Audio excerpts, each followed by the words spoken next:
শহীদ পরিবারদের সম্মানার্থে আজকের এই আয়োজিত অনুষ্ঠানের ছাত্রদল কর্তৃক আয়োজিত অনুষ্ঠানের সম্মানিত সভাপতি সভাপতি ছাত্রদল রাকিব, মঞ্চে উপস্থিত সম্মানিত মহাসচিব বাংলাদেশ জাতীয়তাবাদী দল জনাব মির্জা ফখরুল ইসলাম আলমগীর, উপস্থিত জনাব রুহুল কবির রিজভী, রফিকুল ইসলাম বকুল সহ ছাত্রদলের সেক্রেটারি এবং আমার সামনে উপস্থিত শহীদ পরিবারের স্বজনবৃন্দ এবং আমন্ত্রিত অতিথিবৃন্দ, আসসালামু আলাইকুম। সম্মানিত অতিথিবৃন্দ, আজকের আমাদের এই অনুষ্ঠানটি একটি অত্যন্ত স্মরণীয় অনুষ্ঠান। শুধু স্মরণীয় নয়, একই সাথে এই অনুষ্ঠানটি একটি আহ, একটি অনেক ইমোশনাল একটি অনুষ্ঠান আমাদের জন্য। এই জন্য অনুষ্ঠানটি ইমোশনাল। আজকে আপনারা এখানে যারা বক্তব্য রেখেছেন, আপনারা যেই কষ্ট নিয়ে কথাগুলো বলেছেন, আপনারা যেই কষ্টের মধ্য দিয়ে গিয়েছেন, হয়তো অনেক মানুষই সেটি ঠিক অনুভব করতে হয়তো পারে না, বুঝতে পারে আপনারা কষ্টে আছেন, হয়তো সবাই অনুভব করতে পারে না। যারা একমাত্র আপনাদের মতন এই অভিজ্ঞতাতে গিয়েছে বা যাচ্ছে, তাদেরই এটি অনুভব করার মতন সামর্থ্য বা শক্তি হয়তো বা আছে। অন্যদের হয়তো আছে, সেটা অন্যভাবে তারা অনুভব করেন, যারা এই এক্সপিরিয়েন্সের মধ্যে দিয়ে যাননি। শহীদ স্বজনবৃন্দ, গত প্রায় 16-17 বছরে 17 বছরে বিশেষ করে বিগত যে স্বৈরাচার বাংলাদেশ থেকে পালিয়ে গিয়েছে, আপনারা আপনাদের যে স্বজনকে হারিয়েছেন, তাদের মতন আরো বহু স্বজনকে আমরা হারিয়েছি, আরো বহু সহকর্মী নেতাকর্মীকে আমরা হারিয়েছি গত 17 বছরে, প্রায় 16 বছরে।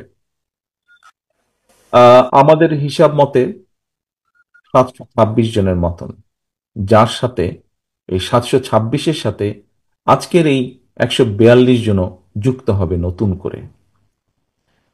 বিগত 10-12 বছর যাবৎ আমরা চেষ্টা করেছি আমাদের এই শহীদ যারা খুন গুমের শিকার হয়েছে, আমাদের সেই সহকর্মীদেরকে, সেটি শুধু ছাত্রদল নয়, বিএনপি, যুবদল, স্বেচ্ছাসেবক, অন্য অন্য আমাদের অঙ্গ সহযোগী সংগঠন, সকলের সাথে আমরা চেষ্টা করেছি দলের অবস্থান থেকে, দলের পক্ষ থেকে একটি যোগাযোগ রাখার জন্য। আমাদের যে লিমিটেশন আছে, যে সীমাবদ্ধতা আছে, তার ভিতরে থেকে আমরা চেষ্টা করেছি যতটুকু সম্ভব তাদের পাশে দাঁড়াতে, তাদেরকে সাথে রাখতে, তাদের সাথে থাকতে আমরা চেষ্টা করেছি। ঈদ পরব বিভিন্ন অনুষ্ঠানে আমরা গত 10-12 বছর যাবৎ আমরা চেষ্টা করেছি এই মানুষগুলো, এই পরিবারগুলোর পাশে থাকতে, কারণ তারা তাদের স্বজনকে হারিয়েছেন এবং এই স্বজন এই দলের একজন সদস্য ছিল, সেই স্বজন যাকে তারা হারিয়েছেন। ঠিক একইভাবে আজকে আপনারা এখানে উপস্থিত হয়েছেন, আপনাদেরকে এখানে আসার জন্য আমরা অনুরোধ করেছিলাম। যেই 142 জন স্বজনকে ছাত্রদল হারিয়েছে, আপনজনকে, সহকর্মীকে, হতে পারে গত 15 বছর যে অত্যাচার নির্যাতনের মধ্যে দিয়ে বাংলাদেশের মানুষ, বাংলাদেশের জাতীয়তাবাদী দল, বাংলাদেশ জাতীয়তাবাদী দল সহ গণতান্ত্রিক দলগুলোর সদস্যরা যেই অত্যাচার নির্যাতনের মধ্যে দিয়ে গিয়েছেন, তার ভেতরে, তার কারণে হয়তোবা কোনো কোনো পরিবারের সাথে, শহীদ পরিবার, গুম খুন শিকার পরিবারের কারো কারোর সাথে হয়তোবা আমরা যোগাযোগ করতে ব্যর্থ হয়েছি। দলের এই সীমাবদ্ধতার জন্য আমরা যদি কারো কাছে পৌঁছতে না পারি, দলের পক্ষ থেকে আমি আপনাদের কাছে দুঃখ প্রকাশ করছি। ইনশাল্লাহ আমাদের আরো প্রচেষ্টা থাকবে, যাদের কাছে আমরা পৌঁছতে পারিনি আমাদের সর্বশক্তি দিয়ে আমরা চেষ্টা করব তাদের কাছে পৌঁছানোর জন্য। সম্মানিত উপস্থিতিবৃন্দ, অতিথিবৃন্দ, আজকের এই অনুষ্ঠানে যারা আপনারা উপস্থিত হয়েছেন, আপনাদের যে স্বজনদেরকে আপনারা হারিয়েছেন, তাদের একটি লক্ষ্য ছিল, উদ্দেশ্য ছিল। যেই উদ্দেশ্য বা লক্ষ্যকে সফল করতে গিয়ে তারা তাদের নিজেদের জীবনকে উৎসর্গ করেছে এই দেশ, দেশের মাটি এবং দেশের মানুষের জন্য। কি সেই লক্ষ্য বা উদ্দেশ্য ছিল? আমরা যদি সংক্ষেপে খুব সংক্ষেপে যদি আমরা দেখি, তাদের উদ্দেশ্য ছিল এই দেশের একটু ভালো পরিবর্তন হবে, এই দেশের মানুষের একটু ভাগ্যের ভালো পরিবর্তন হবে, এদেশের মানুষ একটু স্বাধীনভাবে নিজের মতামত প্রকাশ করতে পারবে, কথা বলতে পারবে, তার রাজনৈতিক মিনিমাম অধিকারটুকু সে প্রয়োগ করতে পারবে। খুব সংক্ষেপে বললে হয়তো এই চাওয়াগুলো ছিল, এবং এই চাওয়াগুলোকে প্রতিষ্ঠিত করার জন্যই তারা সেদিন রাজপথে নেমে এসেছিল। কিন্তু রাজপথে নেমে এসেছিল, ঘরে ফিরে যেতে পারেনি। সেই স্বৈরাচারের বুলেটের আঘাত তাদের প্রাণটাকে কেড়ে নিয়েছিল। সম্মানিত উপস্থিতিবৃন্দ, আপনাদের যেই ক্ষতি হয়েছে, আপনারা যা হারিয়েছেন, পৃথিবীর তাবৎ সম্পদ এনে আপনাদেরকে দিলেও আপনারা তার সেই সেই ক্ষতি পূরণ করা সম্ভব নয়। তবে একজন রাজনৈতিক কর্মী হিসাবে যেই মানুষগুলোকে আমরা হারিয়েছি, তাদের একজন সহকর্মী হিসাবে আমি এতটুকু অনুধাবন করি, যেই আশা আকাঙ্ক্ষা, যেই প্রত্যাশাটাকে পূরণ করার জন্য তারা ভয় ডর সবকিছুকে উপেক্ষা করে রাজপথে নেমে এসেছিল, সেই প্রত্যাশাগুলোকে যদি আমরা পূরণ করতে সক্ষম হই, তাহলে তাদের আত্মা কিছুটা হলেও শান্তি পাবে। এখানে একজন বাবা বলে গিয়েছেন, আমরা সবাই একসময় চলে যাব, সেই বাবাটিও চলে যাবেন এই দুনিয়া ছেড়ে একদিন। হয়তো তার সন্তানের সাথে তার দেখা হবে, সন্তান তখন তাকে জিজ্ঞাসা করবে, তোমরা কি করেছো আমরা চলে আসার পরে? প্রিয় সম্মানিত উপস্থিতিবৃন্দ, বাংলাদেশ জাতীয়তাবাদী দল একটি রাজনৈতিক দল হিসাবে আমাদের এই শহীদদের এই যে প্রত্যাশা, সেই প্রত্যাশা যাতে পূরণ হয় তার জন্য আমরা পরিকল্পনা গ্রহণ করেছি। আমরা পরিকল্পনা গ্রহণ করেছি এই দেশের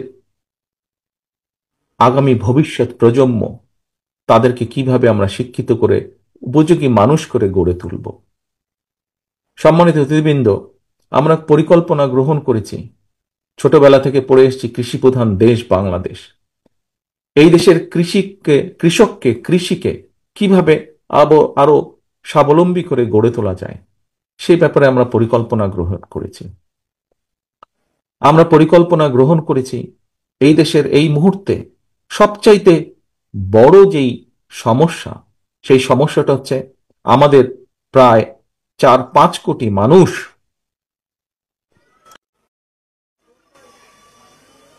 4-5 কোটি মানুষ যারা তরুণ, আরো প্রতি বছর লক্ষ লক্ষ যে তরুণ যুক্ত হচ্ছে যেই তরুণ সমাজের সাথে, তাদের কর্মসংস্থান, বেকারত্বকে, অভিশাপ থেকে তাদেরকে কিভাবে বের করে নিয়ে আসা যায়, সেই পরিকল্পনা আমরা গ্রহণ করেছি।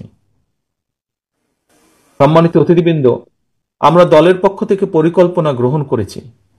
আমরা প্রায় একটি কথা বলি যে দেশকে যদি এগিয়ে নিয়ে যেতে হয়, তাহলে দেশের জনসংখ্যার যে অর্ধেক নারী সমাজ, সেই নারী সমাজকেও এগিয়ে আসতে হবে, তাদেরকেও সহযোগিতা করতে হবে, তাদেরকেও পথ দেখিয়ে দিতে হবে যে কিভাবে তারা স্বাবলম্বী হতে পারবেন। সেটি রাজনৈতিকভাবে হোক, সেটি অর্থনৈতিকভাবে হোক। দেশের অর্ধেক যে সমাজ, অর্ধেক যে জনসংখ্যা নারী সমাজ, তাদের জন্য সেই পরিকল্পনা আমরা গ্রহণ করেছি। দেশকে, অর্থাৎ আমাদের শহীদরা, তারা যে প্রত্যাশা নিয়ে নিজের জীবনকে উৎসর্গ করেছে, সেই প্রত্যাশাগুলো যাতে পূরণ করতে পারি আমরা, এই দেশের মানুষের সমর্থন নিয়ে একটি গণতান্ত্রিক উপায় সরকার গঠন করতে সক্ষম হলে, সকলকে, রাজনৈতিক দলগুলোকে আমরা বহু আগেই বলেছি যে আমরা সকলকে একসাথে নিয়ে দেশ গড়তে চাই। আমরা অতীতে দেখেছি যে দেশ বিভক্ত করে দেওয়া হয়েছিল, এবং সেজন্যই দেখেছি বাংলাদেশ সহ বাংলাদেশের প্রত্যেকটি প্রতিষ্ঠান কিভাবে ভেঙে চুরে ছারখার হয়ে গিয়েছে। আমরা বিশ্বাস করি যে দেশকে যদি গড়তে হয়, জাতিকে ঐক্যবদ্ধ করতে হবে। এই ঐক্যবদ্ধ করতে হলে পরিশ্রম করতে হবে। দেশকে গড়তে হলে জাতিকে ঐক্যবদ্ধ করতে হবে। ঐক্যবদ্ধ করার জন্য সব প্রকার উদ্যোগ আমরা গ্রহণ করেছি। সম্মানিত অতিথিবৃন্দ, শহীদ পরিবারের সদস্যবৃন্দ, আপনারা এখানে যারা বক্তব্য দিয়েছেন, আপনাদের বক্তব্য থেকে কতগুলো বিষয় কতগুলো পরামর্শ বেরিয়ে এসেছে। তবে হয়তো বিভিন্ন কারণে আপনারা কিছু কিছু বিষয় হয়তো খেয়াল দিতে পারেননি, সেজন্যই হয়তো বেরিয়ে এসেছে। যেমন বলেছেন জুলাই সনদ, এটি আমরা 3 মাস আগে দিয়ে দিয়েছি। আপনারা বিচারের কথা বলেছেন, বিচারের কথা শুধু আপনাদের কথা না, বিচারের কথা সমগ্র বাংলাদেশের প্রত্যেকটি গণতান্ত্রিক মানুষের দাবি, প্রত্যেকটি গণতান্ত্রিক মানুষের কথা, দাবি এটি। কাজেই কেন আমরা সেটি করব না? অবশ্যই বাংলাদেশ জাতীয়তাবাদী দল যখনই সুযোগ পাবে অবশ্যই নিশ্চিত করার চেষ্টা করবে প্রত্যেকটি হত্যাকাণ্ডের বিচার, এটি নিশ্চিত করার চেষ্টা করবে, কারণ এটি আমাদের কমিটমেন্ট।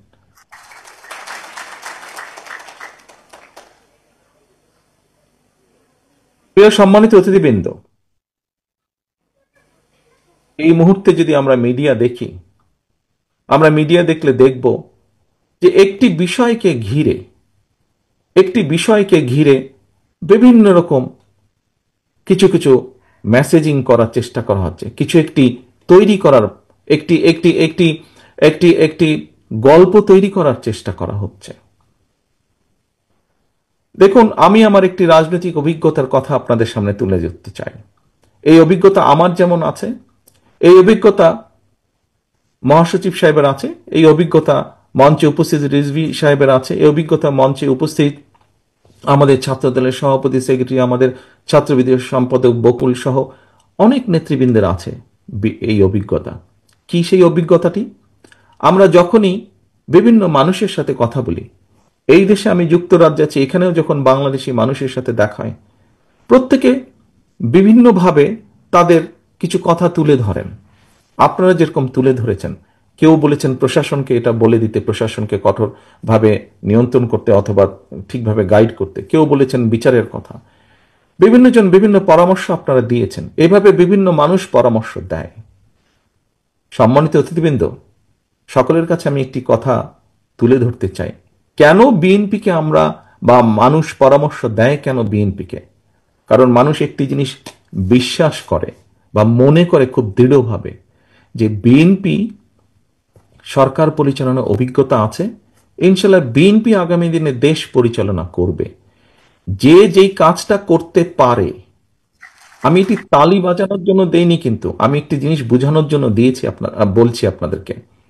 অর্থাৎ যে যেই কাজটি করতে পারে, অন্যজন অপরপক্ষ যদি বিশ্বাস করে যে অমুক ব্যক্তি অমুক কাজটি করতে পারে, করার ক্ষমতা তার আছে, তখন সেই বিষয় সংক্রান্ত পরামর্শ বা তার মতামত সে তুলে ধরে। আপনারা টিভিতে দেখবেন, টক শোতে দেখবেন, বিভিন্ন ব্যক্তি বলেন, হ্যাঁ বিএনপির তো এই করা উচিত, বিএনপির ওই করা উচিত, বিএনপির দেশ নিয়ে এটা করা উচিত, বিএনপির দেশ নিয়ে ওই পলিসি নেওয়া উচিত, বিএনপির ছাত্রদের নিয়ে এই পলিসি নেওয়া উচিত, শ্রমিকদের নিয়ে এই পলিসি নেওয়া উচিত। কেন বলে কথাগুলো বলে কারণ যারা পছন্দ করে করে না উভয় পক্ষই স্বীকার করে নিচ্ছে যে আগামী দিনে ইনশাল্লাহ বিএনপি দেশ পরিচালনা করবে, সেই জন্যই বিএনপিকে এই কথা বলে। প্রিয় সহকর্মীবৃন্দ, বিভিন্ন সময় বিভিন্ন পত্রপত্রিকা ইদানিং আমরা দেখছি যে বিএনপি সংস্কারের এটি মানছে না, ওটি মানছে না, সেটি মানছে না। অপরপক্ষে আমরা দেখছি অনেকগুলো দল সবকিছু মেনে নিচ্ছে। আমাদের নেতৃবৃন্দ বলেছেন যে এখানে তো আমরা এসেছি আলোচনা করার জন্য, যদি সব মেনেই নিতে হয় সেটি তাহলে আলোচনার দরকার ছিল কি? সরকার বলে দিত যে এই করতে হবে, কিন্তু আলোচনার জন্যই ডাকা হয়েছে। এবং সেই আলোচনাকে আমরা দেখেছি কিছু ব্যক্তি, তার মধ্যে কিছু মিডিয়ার কিছু অংশ সহ বলার চেষ্টা করছেন, তুলে ধরার চেষ্টা করছেন যে বিএনপি এটা মানছে না, বিএনপি ওটা মানছে না, আর কেউ কেউ এটা মানছে ওটা মানছে। সকলের প্রতি সম্মান রেখেই আমি বলছি, দেশ পরিচালনার দায়িত্ব যারা যারা যাচ্ছেন রিফর্ম কমিটিতে, দেশ পরিচালনার অভিজ্ঞতা বা দায়িত্ব বা অভিজ্ঞতা বিএনপি ছাড়া আর কি কারো ওখানে আছে? কারণ নেই, আর কারণ নেই। কাজে বিএনপি যেটি মানছে এবং যেটি নিয়ে বিএনপি প্রশ্ন তুলছে, বিএনপির অভিজ্ঞতা থেকেই বলছে। কারণ বিএনপি জানে, বিএনপির ধারণা আছে যে কোন কাজটি করলে দেশের জন্য ভালো হতে পারে, কোন কাজটি করলে দেশের জন্য ভালো না হতে পারে। বিএনপির দায়িত্ববোধ আছে বলেই বিএনপির অবজারভেশনগুলো তুলে ধরছে, বিএনপির আপত্তিগুলো তুলে ধরছে। যার কোনো দায়িত্ববোধ নাই তাকে তো যদি বলে যে তোমাকে হিমালয় পর্বত নিতে হবে মাথায়, সে বলবে নিব মাথায়। কিন্তু হিমালয় পর্বতকে তো মাথায় তোলা যায় না। যার দায়িত্ববোধ নাই, কাঁধে যার দায়িত্ব পড়ার কোনো কারণ নেই, কাঁধে যার দায়িত্ব নেবার কোনো কারণ নেই, সে তো সবকিছুই করে ফেলতে পারবে। বিএনপির যেহেতু দায়িত্ববোধ আছে, বিএনপির যেহেতু অভিজ্ঞতা আছে, সেই জন্যই অভিজ্ঞতার আলোকেই বিএনপি যেটা যেটা মনে করেছে দেশের জন্য ভালো, দেশের মানুষের জন্য ভালো হবে, বিএনপি সেটাতে সেটাতে এগ্রি করেছে। বিএনপি যেটাতে যেটাতে মনে করেছে যে আলোচনার মাধ্যমে সংসদে, আগামী সংসদে আলোচনার মাধ্যমে করে ফেলা যাবে, কাজটি আলোচনার মাধ্যমে আমরা করব, বিএনপি সেভাবেই প্রস্তাব উপস্থাপন করেছে। আজকে দেখুন, জুলাই সনদ নিয়ে আপনারা কথা বলেছেন, জুলাই সনদ নিয়ে বাইরে কথা বলেছে, কিন্তু কেন কেউ বলছে না? সরকার থেকে কেন বলছে না? ঠিক আছে, জুলাই সনদ তো কি ব্যাপার স্যাপার, এগুলো তো বিএনপি 3 মাস আগেই জানিয়ে দিয়েছে, কেন বলছে না? কেন কিছু কিছু দল পুরো বিষয়টিকে ভ্রান্তভাবে উপস্থাপনের চেষ্টা করছে? যে ঘটনাটি ঘটে গেছে পুরনো ঢাকায়, যে ঘটনাটি ঘটে গেছে, যে ছেলেটি মারা গেছে বরঞ্চ তার সাথে হয়তো যুবদলের সম্পর্ক আছে, কিন্তু যে খুন করছে বা যে হত্যা করছে তাকে তো অন্য জায়গা থেকে, আমরা যেটা খবর পেয়েছি, অন্য জায়গা থেকে নিয়ে আসা হয়েছে, তাকে তাকে ধরা হচ্ছে না। ধরা হলো, অন্যদেরকে অ্যারেস্ট করা হলো, তাকে ধরা হচ্ছে না। কি তাকে আসামিও পর্যন্ত বোধহয় করা হয়নি এখন পর্যন্ত। কেন হয়নি? কেন ধরা হচ্ছে না? আমাদের পক্ষ থেকে তো একবারও বলা হয়নি যে তমুককে ধরা যাবে না, অমুককে ধরা যাবে, একবারও তো এই কথাটি বলা হয়নি। আমরা বরাবর বলে দিচ্ছি, একটু আগে যেটি আপনাদের সামনে বলেছি, বরাবর আমরা বলেছি অন্যায়কারী আইনের দৃষ্টিতে তার বিচার হবে। দলের সাথে তার কি সম্পর্ক, কিচ্ছু যায় আসে না তাতে। তাকে দল কোনো রকম প্রশ্রয় দিবে না। কেউ যদি কোনো অন্যায় করে থাকে, তাহলে প্রশাসন ধরছে না কেন তাকে? আমাদের এখানে রিজভী আহমেদ সাহেব পরিষ্কার বলেছেন, দলীয় অবস্থান থেকে আমাদের যা যা করা প্রয়োজন আমরা প্রত্যেকটি যেটি যেটি জেনেছি, তদন্তের পরে যাদের যাদের সম্পর্কে প্রমাণিত হয়েছে অভিযোগ, আমরা আমাদের দলীয় অবস্থান থেকে তাদের বিরুদ্ধে ব্যবস্থা গ্রহণ করেছি। আইন শৃঙ্খলা বাহিনী কেন তাহলে বসে আছে? আইন শৃঙ্খলা বাহিনীকে চালায় কে? বিএনপি তো চালায় না, চালাচ্ছে তো সরকার। তাহলে সরকার কেন ব্যবস্থা নিচ্ছে না তাদের বিরুদ্ধে? সেটি দলেরই হোক বা সেটি অন্য কোনো লোকই হোক, কেন ব্যবস্থা নিচ্ছে না? প্রিয় উপস্থিতিবৃন্দ, দেখুন, একটু আগে আপনাদের সামনে আমি তুলে ধরেছি বিএনপির প্রত্যেকটি, আমাদের যারা শহীদ হয়েছে সহকর্মীরা, তারা দেশকে যেমন দেখতে চেয়েছে, তার উপরে ভিত্তি করে আমরা প্রত্যেকটি বিষয়ে পরিকল্পনা গ্রহণ করেছি। কিন্তু একটি শব্দ প্রায় বক্তব্যে উঠে আসে, ষড়যন্ত্র। যা আগে বলেছিলাম 8 মাস 7 মাস আগে, তা এখনো বলছি। শুধু আমি একা বলছি না, যারা বিবেকবান সচেতন মানুষ, দেশপ্রেমিক মানুষ, প্রত্যেকটি মানুষ বলছেন এই কথাটা। নতুন করে ষড়যন্ত্র আবার শুরু হয়েছে। একটু আগে আমি বলেছি বিএনপি তার অভিজ্ঞতার আলোকে বলেছে সংস্কার কোনটি উচিত হবে, কোনটি উচিত হবে না, বা কি মতামত, কারণ বিএনপি দায়িত্ববোধ থেকে বলেছে। প্রিয় সহকর্মীবৃন্দ, আমরা বরাবর এক কথা বলে এসেছি, আমরা সবসময় গণতন্ত্রে বিশ্বাস করি, বাংলাদেশের স্বাধীনতায় বিশ্বাস করি, বাংলাদেশের মানুষের সার্বভৌমত্ব, দেশের সার্বভৌমত্বে আমরা বিশ্বাস করি, মানুষের কথা বলার অধিকারে আমরা বিশ্বাস করি। বিএনপি তার জন্ম থেকে বলেছে, বিএনপি বহুদলীয় গণতন্ত্রে বিশ্বাস করে। এই কথাটি শুধু বলেনি, এই কথাটি প্রমাণ করে দেখিয়েছে। বিএনপি সংসদীয় গণতন্ত্রে বিশ্বাস করে। বিএনপি শুধু বলেইনি, দেশনেত্রী খালেদা জিয়ার সময় আমরা এটি প্রমাণ করে দিয়েছি প্রেসিডেন্সিয়াল ফর্ম থেকে পার্লামেন্টারিয়ান ফর্মে কনভার্ট করার মাধ্যমে। বিএনপি এই কাজগুলো যেগুলো বিশ্বাস করে, বিএনপি প্রমাণ করেছে বিভিন্ন সময় কাজের মাধ্যমে বিএনপি যা বলে। কিন্তু আমরা কি দেখেছি? অনেকগুলো রাজনৈতিক দলকে আমরা দেখেছি, কারো সাথে আমরা দেখেছি, কারোর ব্যাপারে আমরা দেখেছি স্বাধীনতা যুদ্ধের সময়ের ভূমিকা।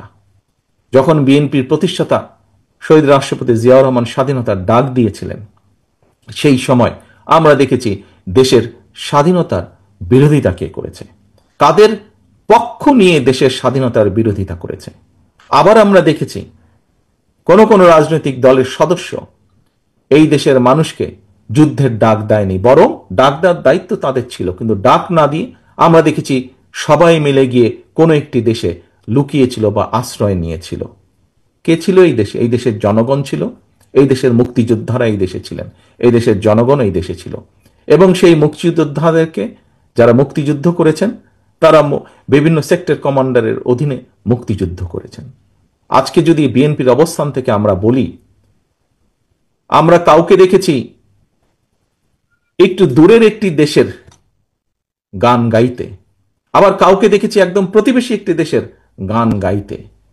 এখন তো দেখা যাচ্ছে বিএনপি ছাড়া, বাংলাদেশ জাতীয়তাবাদী দল ছাড়া বিভিন্ন দল বিভিন্ন দেশের গান গাইছে বাংলাদেশে।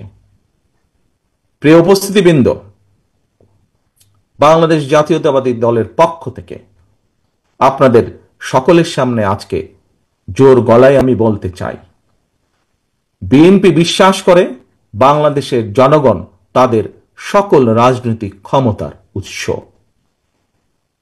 বিএনপি বিশ্বাস করে বাংলাদেশের অস্তিত্বে, বিএনপি বিশ্বাস করে বাংলাদেশের মানুষের স্বাধীনতা সার্বভৌমত্বে, দেশের স্বাধীনতা সার্বভৌমত্বে। বিএনপি বিশ্বাস করে এটি বাংলাদেশই হচ্ছে বিএনপির সর্বপ্রথম এবং সর্বশেষ ঠিকানা। কাজে আজ পরিষ্কারভাবে আপনাদের সামনে আবারও আমি তুলে ধরতে চাই, যে হত্যাকাণ্ড জুলাই আগস্টে হয়েছে, যে হত্যাকাণ্ড গত 15 বছর হয়েছে, আমাদের সুযোগ আসলে ইনশাল্লাহ প্রত্যেকটি হত্যাকাণ্ডের আমরা বিচার করব। যত সময় লাগুক ধীরে সুস্থে প্রত্যেকটি হত্যার বিচারকাণ্ড আমরা করব। আপনাদের সামনে পরিষ্কারভাবে আমি তুলে ধরতে চাই, 31 দফার মাধ্যমে আমরা জনগণের সামনে দেশকে গড়ে তোলার, রাষ্ট্র কাঠামোকে পুনর্গঠন করার যে পরিকল্পনা দিয়েছি, বাংলাদেশের মানুষের সমর্থন পেলে আমরা পূর্ণ উদ্যোগে সর্বোচ্চ প্রচেষ্টা দিয়ে আমরা 31 দফা বাস্তবায়নের চেষ্টা করব। আমাদের কারণ যে শহীদরা জুলাই আগস্ট সহ বিগত 15 বছরে যে মানুষগুলো প্রাণ দিয়েছে এদেশের মানুষের স্বাধীনতা, সার্বভৌমত্ব, রাজনৈতিক অধিকার, অর্থনৈতিক অধিকার প্রতিষ্ঠার জন্য বিএনপি সর্বশক্তি দিয়ে সেই শহীদদের মর্যাদা রক্ষা করবে, প্রতিশ্রুতি বাস্তবায়নের মাধ্যমে। প্রিয় সহকর্মীবৃন্দ, প্রিয় উপস্থিতিবৃন্দ, সম্মানিত নেতৃবৃন্দ, পরিশেষে আমি আপনাদের সকলকে আহ্বান করব, আসুন আমাদের সকলকে চোখ কান খোলা রাখতে হবে। আমাদের যে আন্দোলন, আমাদের যে যুদ্ধ ছিল গণতন্ত্র প্রতিষ্ঠার, মানুষের অধিকার প্রতিষ্ঠার, সেই যুদ্ধ কিন্তু এখনো শেষ হয়ে যায়নি। একটি হাদিস দিয়ে আপনাদের সামনে থেকে আজকে আমি বিদায় নিতে চাচ্ছি। একটি হাদিসে বলা হয়েছে, কোন ব্যক্তির মিথ্যাবাদী হওয়ার জন্য এতটুকুই যথেষ্ট যে সে যা শুনে সত্যতা যাচাই না করে তাই প্রচার করে বেড়ায়। প্রিয় সহকর্মী বৃন্দ, সম্মানিত উপস্থিতি বৃন্দ, আমরা অনেককেই আজকে ধর্মীয় অবস্থান থেকে অনেককে আমরা কথা বলতে দেখি, অনেককে কথা বলতে শুনি। তাদের সকলের কাছে, তাদের সকলের সামনে এই হাদিসটি আমি রেখে যাচ্ছি। আমি আশা করব আমরা যারা এই দেশের, বাংলাদেশের মাটিতে বড় হয়েছি, বাংলাদেশের আলো বাতাসে বড় হয়েছি, আমরা আমাদের সর্বশক্তি দিয়ে এই দেশের স্বাধীনতা, সার্বভৌমত্ব, এই দেশের মানুষের অধিকারকে রক্ষা করব। আজ শহীদ পরিবারের এই মিলন মেলায় এই হোক আমাদের প্রতিজ্ঞা, যে কোনো মূল্যে আমরা এই হত্যার বিচার এবং শহীদদের যে স্বপ্ন, যে প্রত্যাশা ছিল, তা আমরা পূরণ করতে সর্বোচ্চ চেষ্টা চালিয়ে যাব। এই হোক আজকের এই মিলন মেলার প্রতিজ্ঞা, এই হোক আজকের এই মিলন মেলার প্রতিশ্রুতি। সকলের কাছে বিদায় নিচ্ছে আমার বক্তব্য শেষ করে। আসসালামু আলাইকুম, আল্লাহ হাফেজ। বাংলাদেশ জিন্দাবাদ, বাংলাদেশ জাতীয়তাবাদী দল জিন্দাবাদ।